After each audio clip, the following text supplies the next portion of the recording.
Assalamualaikum warahmatullahi wabarakatuh. Pada kesempatan kali ini kami akan bercerita tentang sebuah kisah kiriman yang dikirim oleh sobat yang bernama Rian. Jadi Rian ini tinggal di Blora, Jawa Tengah. Dan di sekitaran tahun 2013 itu, Rian ini cerita bahwa pada waktu itu dia ini baru aja di PHK. Dan menyebabkan dia akhirnya jadi pengangguran. Nah, pada waktu yang sama, Rian mulai ngirim lamaran-lamaran ke perusahaan-perusahaan yang membuka lowongan kerja. Dan pada waktu itu ada satu perusahaan yang bergerak di bidang traktor sawah yang domisilinya ada di Jogja. Nah, karena Rian ini ada dalam pemikirannya dia nggak mau kerja di luar Blora yang terlalu jauh. Nah, pada waktu itu ketika melihat bahwa perusahaan ini berdomisili di Jogja, maka waktu itu Rian ini sangat senang sekali. Nah, ada satu kota yang membuat Rian itu nggak nyaman untuk kerja di sana. Dan bahkan bisa dikatakan Rian ini bersumpah untuk jangan sampai dia kerja di kota tersebut. Kota ini adalah Jakarta. Nah, nggak tahu kenapa Rian ini sangat nggak kepingin sekali kerja di Jakarta. Entah apa yang melatar belakangi itu, tapi yang jelas Rian ini berusaha semaksimal mungkin jangan sampai kerja di Jakarta. Nah, ketika ada kabar dari Jogja bahwa Rian ini diterima kerja, dia pun berangkat ke Jogja dan mengikuti interview di sana. Dan setelah mengikuti interview, ternyata Rian diterima dan dia tinggal di satu mes yang ada di Jogja. Dan karena banyak sekali teman-teman perantauan yang tinggal di mes tersebut, jadi waktu itu Rian seneng. Apalagi jarak antara Jogja dan Blora ini juga bisa dikatakan masih bisa ditempuh. Jadi ketika weekend atau pada saat libur kerja, Rian ini bisa pulang ke Blora. Tapi ternyata ketika 2 hari tinggal di mes yang ada di Jogja itu, ada kabar dari Jakarta bahwa beberapa karyawan harus ditempatkan di tempat pemasaran yang ada di Jakarta. Dan waktu itu ternyata yang ditempatkan ada 2 orang, yaitu Rian dan satu lagi temannya yaitu Indra.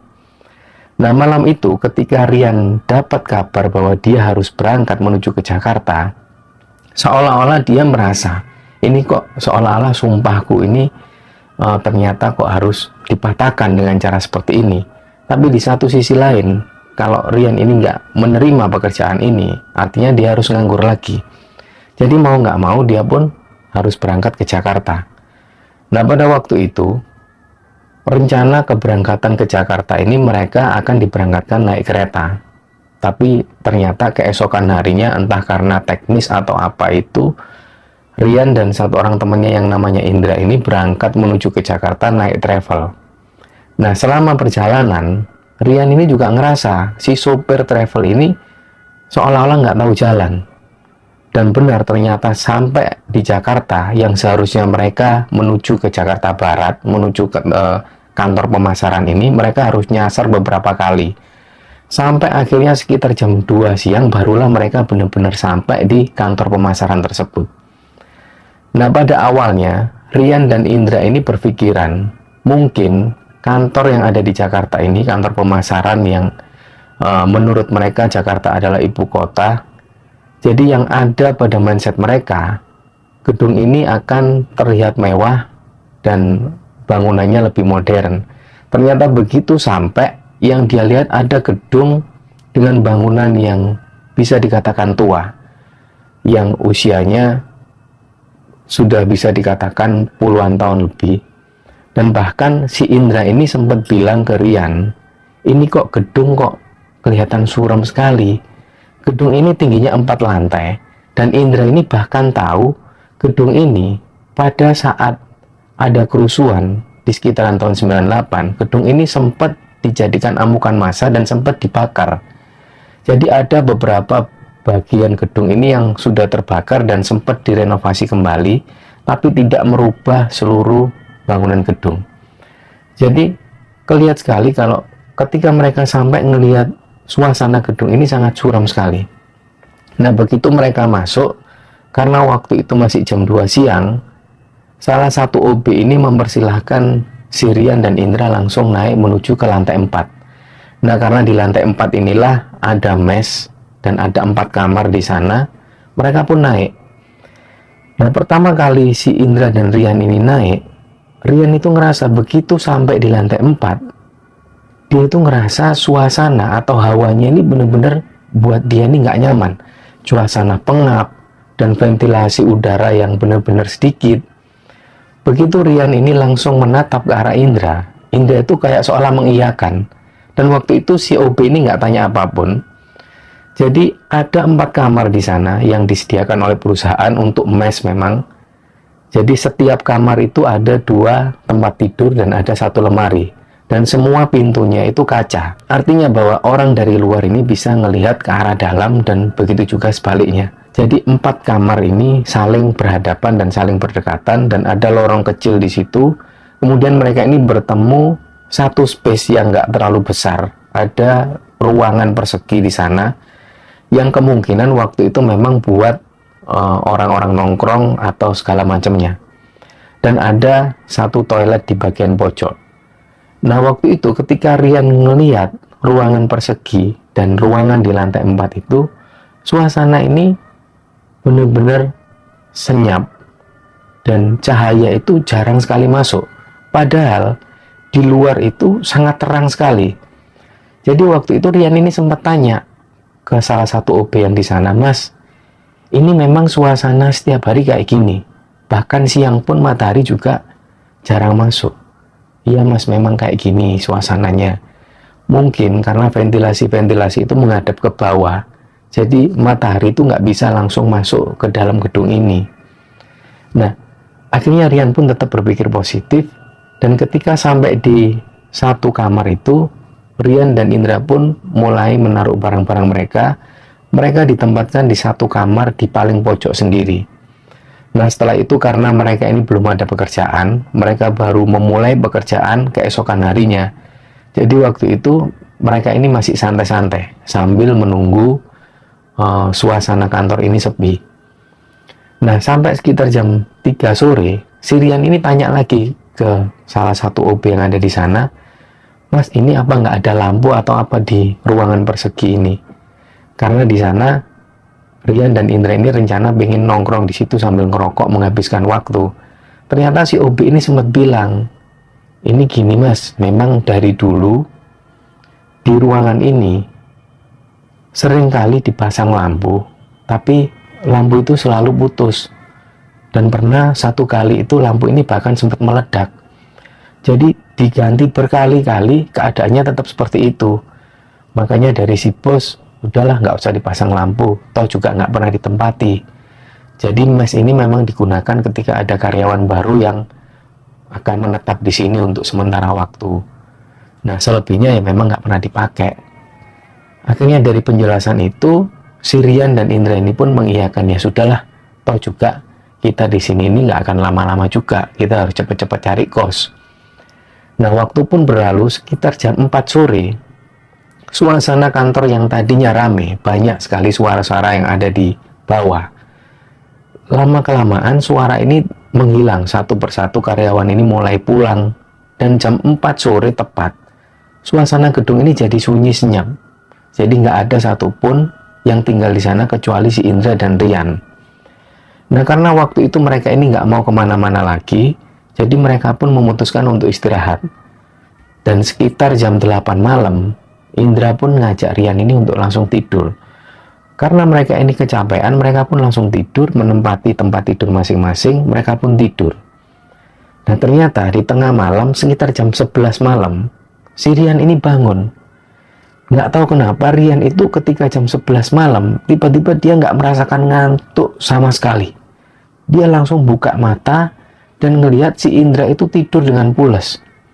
Nah, tapi nggak tahu kenapa waktu itu Rian ini seolah-olah pengen menghadap ke arah pintu, di mana yang dilihat waktu itu ada kaca yang langsung menghadap ke arah lorong. Dan begitu Rian ngelihat ke arah luar, ternyata ada satu perempuan yang seperti berdiri mengawasi mereka.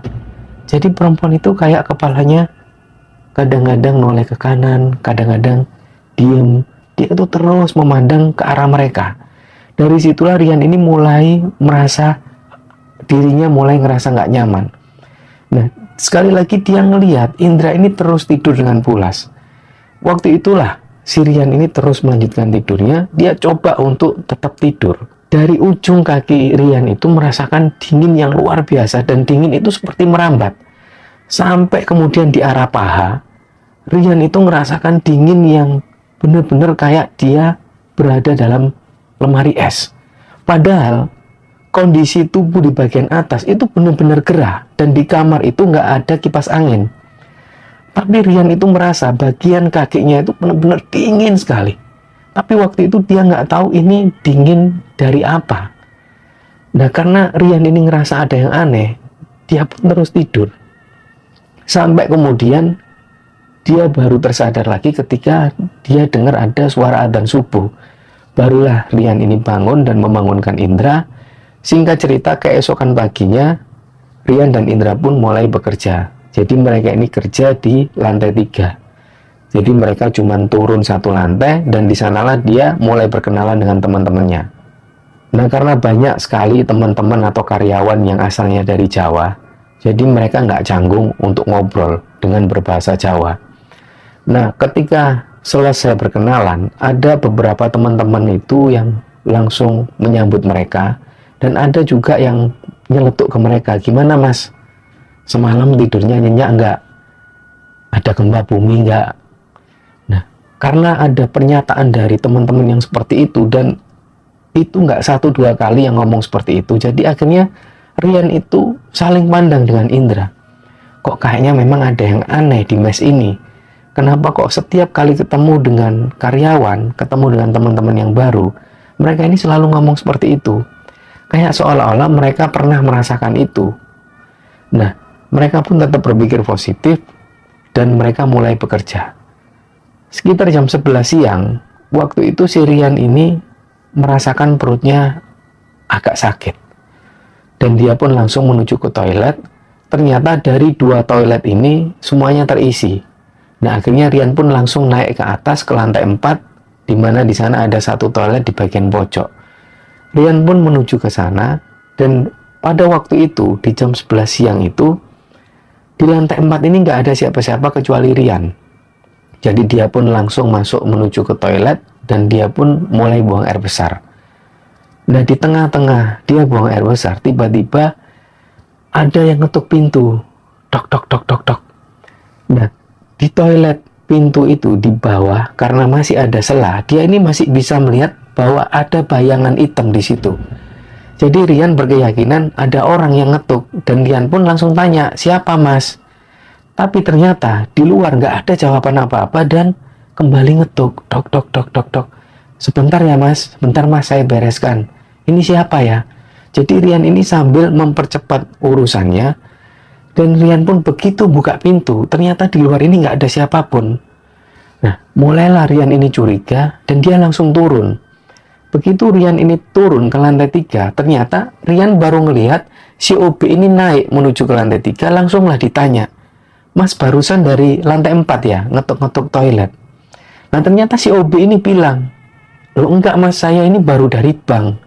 Saya belum naik ke lantai 4 sama sekali." "Loh terus siapa yang naik ke lantai 4? "Nggak tahu mas, kayaknya nggak ada itu mas." Nah, dari situlah Rian ini sudah mulai merasa ada yang nggak beres dengan lantai 4 ini. Sekitar jam 4 sore, mulailah karyawan ini kembali pulang, dan lagi-lagi suasana kantor atau gedung yang tadinya rame mulai kembali sepi. Nah, Rian dan Indra ini pun sempat jalan-jalan sebentar untuk cari makan dan untuk sekedar nongkrong. Jam 6 sore, ada satu teman Indra ini yang datang. Teman Indra ini namanya Tova, dan kebetulan Tova ini sudah lama sekali kerja di Jakarta, dan kebetulan Tova ini juga asalnya dari Blora. Tova ini main ke mes mereka, dan mereka pun nongkrong di depan awalnya. Sekitar jam setengah 7 malam, mereka pun memutuskan untuk naik ke lantai 4 dan ngajak si Tova ini. Jadi 3 orang naik ke lantai 4, mereka duduk-duduk di ruangan persegi itu. Nah, begitu ngobrol asik membicarakan beberapa cerita, sampai akhirnya Tova ini melihat ke arah toilet sambil seolah-olah kayak ketakutan. Nah, setelah Tova memandang ke arah toilet, akhirnya si Rian dan Indra tanya, "Kamu kenapa, Pak?" Nah, Tova pun langsung pamit, "Wes, aku tak pulang dulu ya. Udah malam soalnya." "Lu jam berapa ini? Masih jam setengah 8 kok." belum juga ngantuk. Enggak wes, aku tak pulang dulu aja. Akhirnya Tova ini pamit pulang. Dari situlah Rian dan Indra ini benar-benar curiga. Ini Tova ini kenapa? Habis lihat apa dia?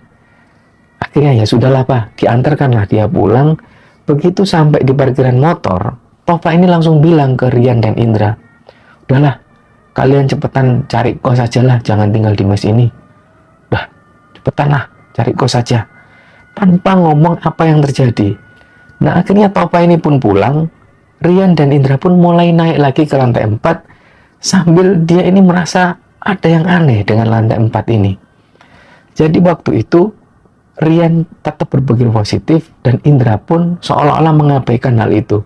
Mereka pun langsung masuk ke kamar dan mereka pun tidur malam itu.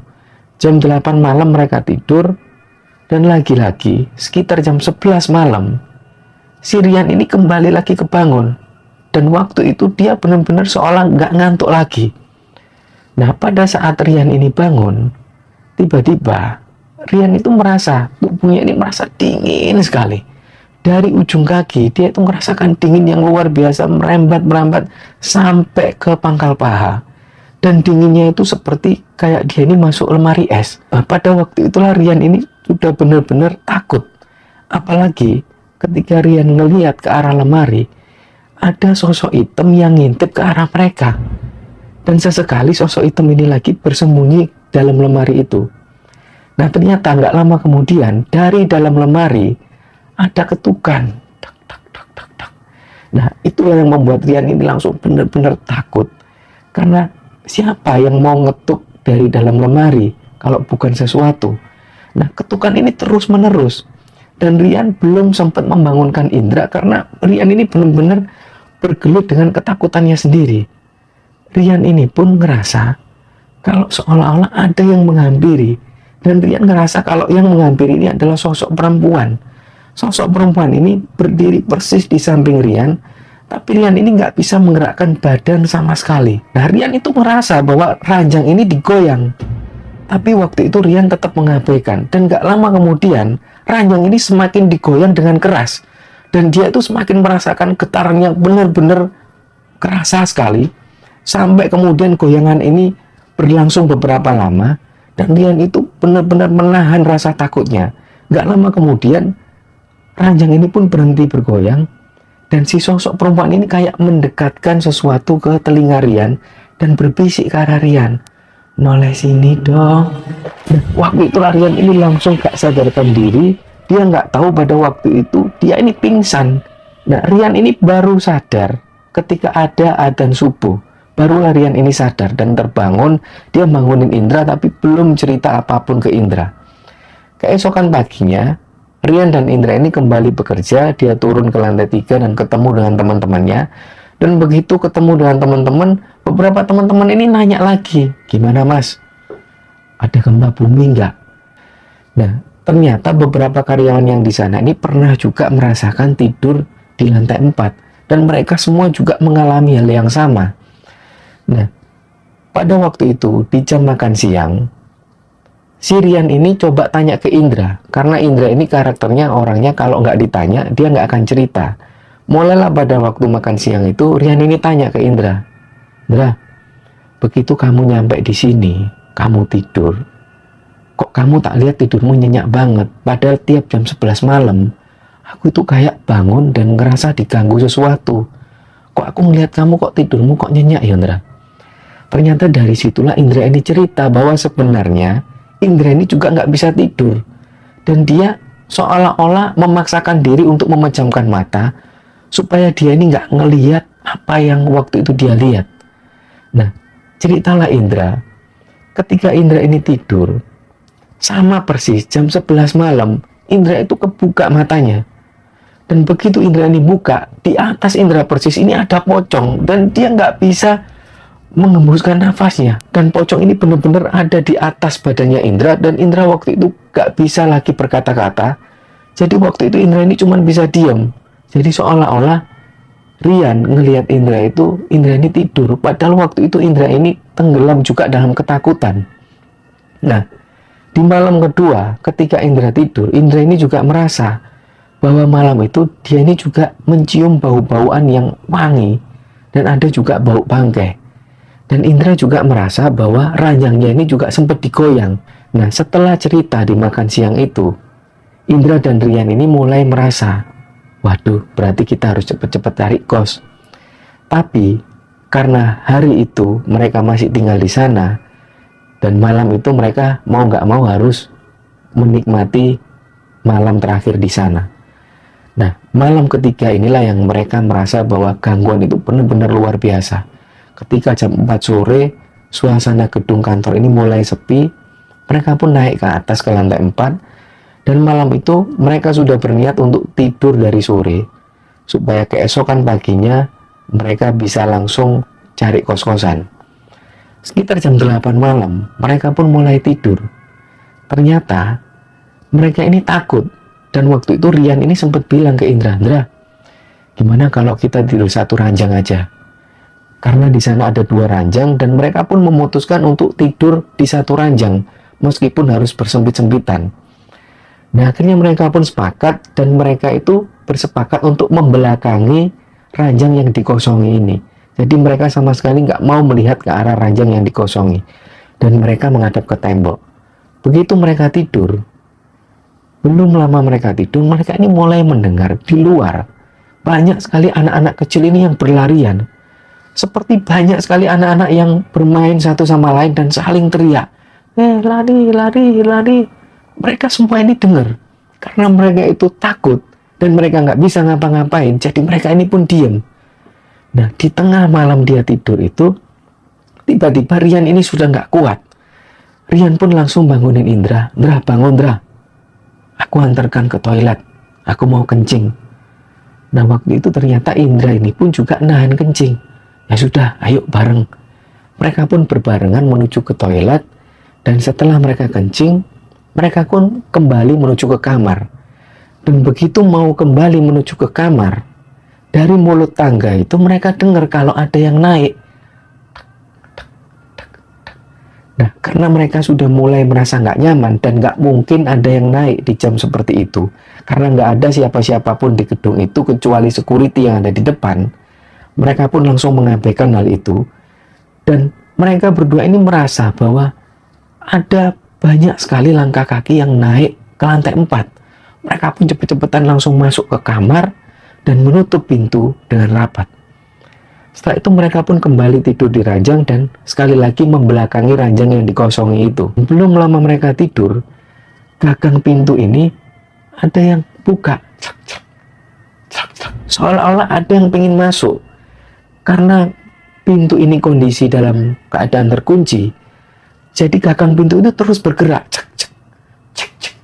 Sementara Rian dan Indra ini nggak berani menatap ke arah pintu karena pintu ini adalah kaca yang bisa langsung melihat ke arah luar. Jadi Rian dan Indra terus dalam ketakutan mereka dan mereka langsung berkeringat. Rian ini dengar ranjang ini kayak ada yang naik, krik, krik. Nah, terdengar sekali kalau ada yang tidur di ranjang belakang. Tapi karena mereka ini membelakangi ranjang yang kosong itu, jadi mereka cuma diem. Karena posisi Rian ini ada di belakang, kepala Rian ini kayak ada yang nyolek. Nah, awalnya Rian merasa mungkin kecoa. Karena di gedung ini masih banyak kecoa. Dan Rian waktu itu masih berpikiran positif, dia nggak mau berpikiran yang aneh-aneh, dia berpikir bahwa mungkin kecoa. Gak lama kemudian, ada satu colekan lagi dan Rian merasa bahwa itu adalah jari manusia, dan jari ini sangat lembut sekali seperti jari perempuan. Nah, gak lama setelah itu Rian ini terus dalam ketakutan. Belum seberapa lama dia dicolek, tiba-tiba ada tangan yang ngelus kepalanya Rian. Dari situlah Rian ini sudah mulai benar-benar takut. Dan sekali lagi tangan ini ngelus kepala Rian lagi sambil bilang, "Noleh sini dong." Lah, Rian dari situlah Rian ini pingsan dan gak ingat apa-apa lagi. Sampai kemudian dia baru sadar lagi ketika adzan subuh. Baru Rian ini bangun dan keesokan harinya dia izin ke pimpinan untuk nyari kos. Dia cerita semua bahwa banyak sekali gangguan di lantai 4. Nah, setelah nyari kos itu beberapa hari kemudian barulah dia ini ketemu dengan temannya yang namanya Tofa itu. Nah, disitulah Tofa ini cerita bahwa malam itu ketika Tofa ini datang dan naik ke lantai 4, tiba-tiba Tofa itu ngelihat dari arah pojokan ada perempuan itu yang seperti tembus dari dinding menuju ke arah toilet. Nah, dari situlah Tofa ini langsung pamit, dia nggak mau lagi di lantai 4 dan dia memutuskan untuk pulang. Nah, dari banyak cerita yang beredar dari orang-orang sekitar, gedung ini memang dulu pernah terbakar pada saat kerusuhan di tahun 98. Entah apakah ada korban jiwa di dalamnya atau enggak, yang jelas gedung ini adalah bangunan lama dan masih berdiri dengan bangunan yang seperti itu, belum direnovasi sama sekali.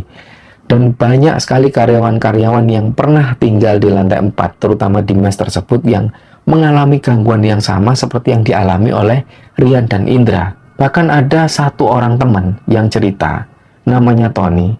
Dia dulu pernah juga mengalami apa yang dialami Rian dan Indra.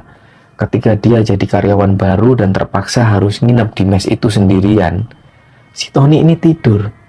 Ternyata pada saat Tony ini tidur, tiba-tiba ranjangnya Tony ini seperti ada yang gerakkan, ada yang loncat-loncat. Kelocak. Begitu Tony ini buka mata, ternyata dia ini ngelihat ada anak kecil 3 yang loncat-loncat di arah ranjang Tony. Dan dia tuh kayak ngajak main, "Om, ayo main om. Om, ayo main om." Tiba-tiba 3 anak kecil ini loncat dari ranjang dan keluar tembus ke arah pintu. Dari situlah Tony ini nggak mau lagi tinggal di mes tersebut. Nah, semua karyawan yang pernah tinggal di mes itu, hampir semuanya pernah mengalami kejadian-kejadian aneh. Nah, cerita inilah yang dibagikan oleh Rian. Kejadian ini pernah terjadi di sekitaran tahun 2013 di salah satu gedung mes yang ada di Jakarta Barat. Semoga teman-teman bisa terhibur dengan cerita ini. Semoga kisah ini bisa diambil hikmah dan bisa diambil kesimpulan oleh teman-teman semua. Mohon maaf kalau ada salah-salah kata. Wassalamualaikum warahmatullahi wabarakatuh.